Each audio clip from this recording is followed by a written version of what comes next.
Hey, thanks for joining us here at Olds Performance and Machine Olds Performance Products. Hey, a lot of guys are asking, hey, what happened to that disastrous 496? We are interested in knowing what went on and if you've evaluated it yet. And yes, we have. Now we've gotten it down. We're kind of taken back here. We thought that the bleeding would cease after a certain portion of teardown, and unfortunately, it did not. It just continued on. This was done by a so called Oldsmobile specialist. It has under 300 miles on it. Customers displeased, try to work it out. Regardless, neither here nor there. It's here in our shop, and we're continuing on with this. Okay, as you know, in front of me right here, you got some connecting rods. We got bearings that are just absolutely wasted in less than 300 miles. Pistons. Okay, so why are the bearings wasted? Why did this occur? That's really the question here, amongst other things which we've evaluated and come to a conclusion as far as why it bent the valve. Now we're here on bearings that are wiped out here. Okay, so we'll continue on here. And, in a conversation, we do have a lot of dialogue with the customer to try and obtain as much information as possible, what was relayed to them, what they know about their own motor. One of the things in the conversation that came across, which struck me very odd, was that on a motor of such 496, 3-inch main journals, 200 rod journals on this particular application, customer mentioned that his engine builder went ahead and put a 5-weight oil into the motor. Okay, and that's what it was dynoed on, a Champion 5-weight oil. Now, I don't know too much about Champion oil, so I'm not going to comment on it. Every builder has their own preference here. The 5-weight is definitely concerning and alarming here. You might be able to get away with it on an LS motor with a $4,000 crankshaft that has a 2500 main journal and maybe a Honda rod journal or a 2-inch rod journal or even a 2100. It's a significant amount less bearing material. A $4,000 crank in a serious block that's harnessed in does not flex around. It does not move around. Okay, not for this application here. 5-weight oil. One might say, basically, by looking at these bearings here, is it too tight? Could that be why the bearings? Maybe the engine builder didn't set it up. You know what? You could have bearings too tight looking the same as bearings too loose. Okay? So you really got to get to the bottom line and figure out why it's occurring here. By checking the crankshaft and understanding what's happening here, and as far as the 5-weight oil, which was alarming, you need the ability to swedge that oil in that clearance. We're taking a look at here at the crankshaft and what it mic'd out, fairly consistent. We first thought maybe it's a situation where the crankshaft's out around. Put that on V blocks and that with a dial indicator checks out fine. It's pretty straight. As you notice here, and we do this often, these ground specs of what the crankshaft mains, especially 1 through 4, that's on the low side, it's way below the low side. This motor's got a lot of clearance, 1 through 4. It's got between 4.9 and 5.2. Okay? People say, well, you got to run these motors loose. And that's true, because the blocks flex around and you don't want to touch down on it.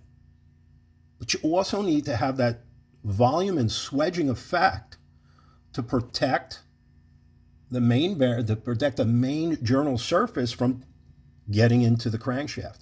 If you don't have that layer of protection through volume, which is pushed by pressure, to keep that in that clearance area, you're going to have a situation like this. Under 300 miles, every bearing is wasted. 5-weight oil, clearance is up around this. That's going to do it. Wasn't sure exactly what the thoughts were back here on the 5th.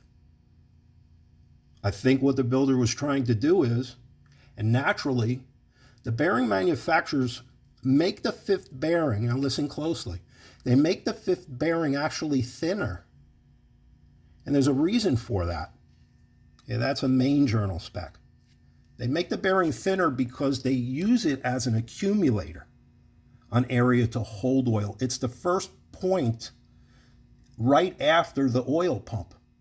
You want to have the ability to flow in that fifth main so it can travel on to the fourth, third, second, and first. There's a thou and a half difference right there. So the fifth, we're at 3.5 thou, which is tight on the fifth. Would it starve the fourth, third, second, and first at 3.5?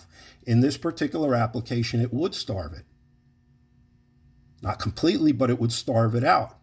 You never adjust accordingly to adjust for the bearing thinness that the manufacturers put into it. So we're restricting flow back here at the point of entrance, and we're starving these out. And on top of it, to make matters worse, we throw a 5-weight oil in it, which is extremely thin at temperature. There's no cushion. And that's why we got this. That's what's going on here. Not enough, the wrong weight, not enough oil volume, way too much clearance here. It's too much. Okay, so that's what's going on with this here. Now we went ahead and we got this corrected. Went ahead and indexed the crank and brought this back down to match equally to this. Okay. Another thing which was pretty alarming here, and I want to pause for a second here, and I want to thank those foot soldiers for coming aboard and checking this out and listening here.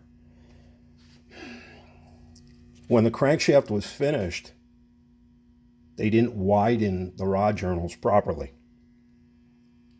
So what this particular engine builder did was he decided he'd grind the tangs off, or grind the tang off and try and shift the bearing so it wasn't hanging out of the rod.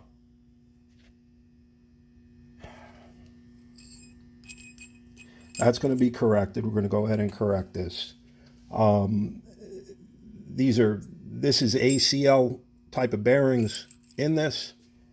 I don't particularly care for ACL bearings myself. Others use them. To each is his own. But I guess you get kind of what you pay for somewhat. The ACL bearings are probably about 40% cheaper than the Clevites. Now, whether Clevite has a bigger overhead or whatever the case might be, not quite sure. But there was corners cut everywhere in this. And this is, like I said, this is pretty alarming to see something like this where the builder ground off the tang here. Now, the rod bearings also a situation where the inability to swedge the oil to keep it in the bearings. All right, so we're going to go ahead and we're going to fix this up here, and we'll keep you guys posted as far as what is going on here. So those are the figures there, and these are the bearings with less than 300 miles on them, all down below the surface here. Thanks for tuning in. Olds Performance and Machine, Olds Performance Products. If you guys got any questions or you're interested in parts or products or just straight up advice, give us a call, 1-800-382-1320. Thanks for joining us.